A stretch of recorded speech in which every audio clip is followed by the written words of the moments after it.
अपना ध्यान सम्मुख विराजमान श्री श्री 108 श्री परमहंस महान विभूतियों की ओर लगाते हुए और अपनी मुख रचना को पवित्र करने हेतु एक बार ऊंची और मीठे स्वर में बोलिए जयकारा बोल मेरे श्री गुरु महाराज की जय। बोलो साचे दरबार की जय। बोलो श्री सतगुरुदेव भगवान की जय। सज्जनों,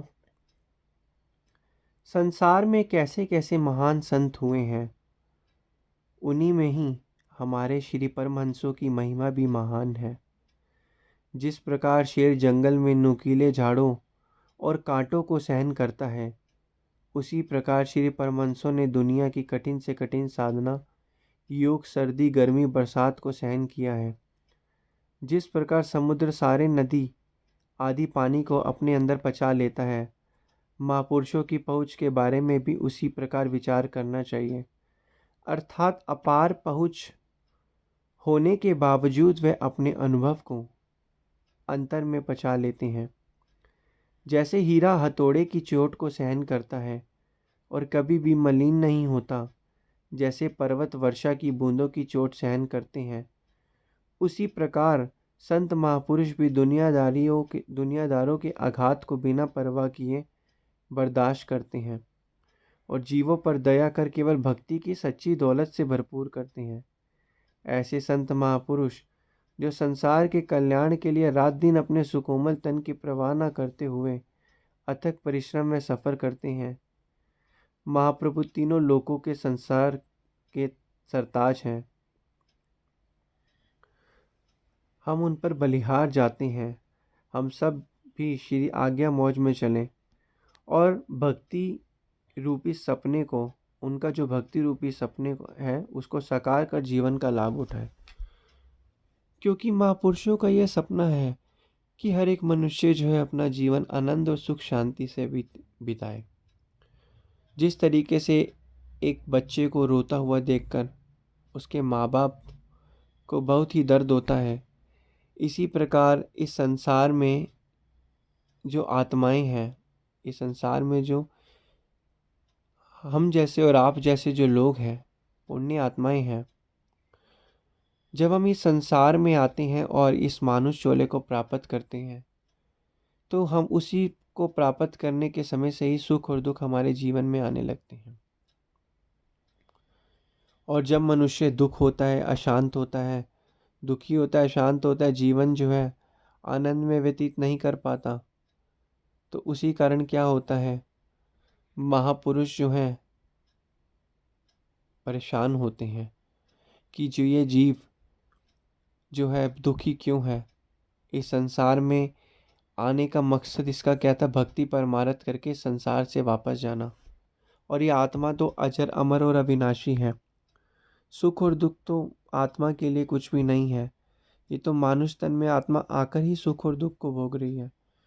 तो मनुष्य हमेशा सुखी रहे, आनंद उसे मिले, तो उसे क्या देना चाहिए। महापुरुष यही फरमाते हैं, उसे भक्ति देना चाहते हैं ताकि उसका जीवन सुख, शांति और आनंद में व्यतीत हो। लेकिन वक़्त के संतों महापुरुषों की चरण शरण को पाना खुशकिस्मती की निशानी होती है, और ये निशानी सबको नहीं मिलती। यह कुछ ही हम जैसे और आप जैसे भाग्यजन को ही मिलती है। तो इसलिए हमें वक़्त के संतों महापुरुषों की चरण शरण में आकर उन्होंने जो भक्ति रूपी नियम बनाए हैं, सभी चीज़ों का अनुभव करके उन्होंने जो नियम बनाए हैं, श्री आरती, पूजा, सेवा, सत्संग, सुमिरन, दर्शन, ध्यान, साथ में गारंटी भी दी है, श्रद्धा सहित नित्य सेवन जो करें निश्चय हो कल्याण। कि करते तो सारे ही ये नियम है, लेकिन जो श्रद्धा सहित नित्य सेवन करता है, असली कल्याण उसी का ही होता है। अब हमें ये देखना है कि हम ये नियम तो कर रहे हैं, क्या नियम में हमारे श्रद्धा है, विश्वास है, भक्ति है, लगन है, प्रेम है।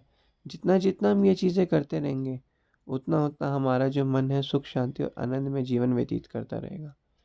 लेकिन ध्यान से अनुभव किया जाए, वक़्त के संतों महापुरुषों की चरण शरण को पाना इतना आसान नहीं होता। संसार में इतने लोग हैं, करोड़ों लोग, अरबों लोग हैं, क्या सबको वक़्त के संतों महापुरुषों की चरण शरण मिली? नहीं मिली। सिर्फ किसे मिली?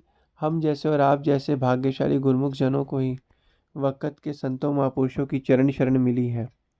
और उस चरण शरण का लाभ उठाने का जो तरीका है वो क्या है?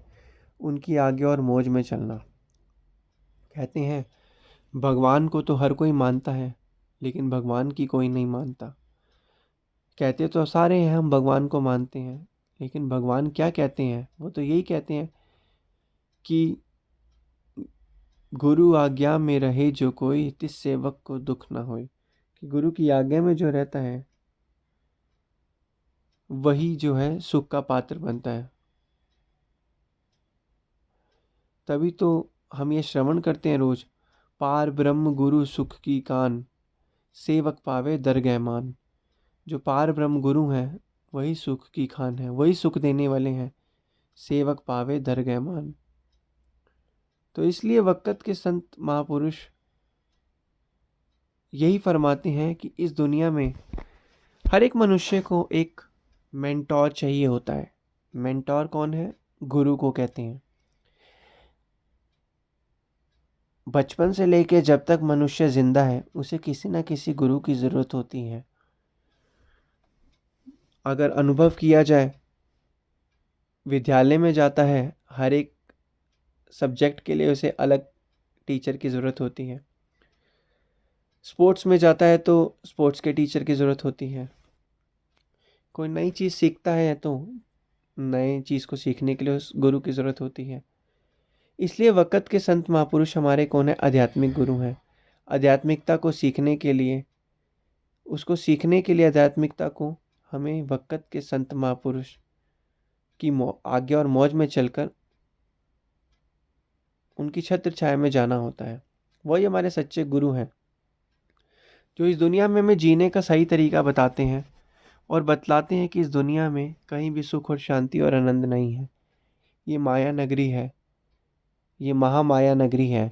इसके अंदर फंसना का मतलब है कि अपनी सुरती को इसमें बर्बाद कर देना, श्वासों की अमूल्य पूंजी को यहाँ पे ख़त्म कर देना। अभी हमारे ऊपर है कि हम किस चीज़ को किस तरीके से कर रहे हैं। अपनी श्वासों रूपी पूंजी को क्या भक्ति में लगा रहे हैं, या फिर उसको बर्बाद करते जा रहे हैं बाकी लोगों की तरह। अभी आपके ऊपर है कि आपको किस तरीके से अपने श्वासों की पूंजी को लगाना है। तो इसलिए वक़्त के संत महापुरुषों का बस यही कहना है कि हमेशा भक्ति करते रहो, सेवा करते रहो। क्योंकि जब जब तक तुम ये करते रहोगे तब तक तुम्हारे मन के अंदर शांति और आनंद व्यतीत होता रहेगा। एक सुख, सच्चा सुख, स्थायी सुख मिलेगा। स्थायी सुख मिलेगा जो कभी नहीं ख़त्म होने वाला शाश्वत सुख। लेकिन अगर तुम भक्ति परमारथ नहीं करोगे तो तुम्हें कैसे सुख मिलेगा? तो सुख कैसे मिलेगा? भक्ति परमारथ को करके। तो इसलिए अब क्या करना है? श्री सद्गुरुदेव महाराज जी की आज्ञा और मौज में चलना है, ताकि हम उनके बताए गए नियमों की पालना करके शाश्वत, कभी ना ख़त्म होने वाला सुख, स्थायी सुख को प्राप्त कर अपना जीवन जो है वो सफल बनाए।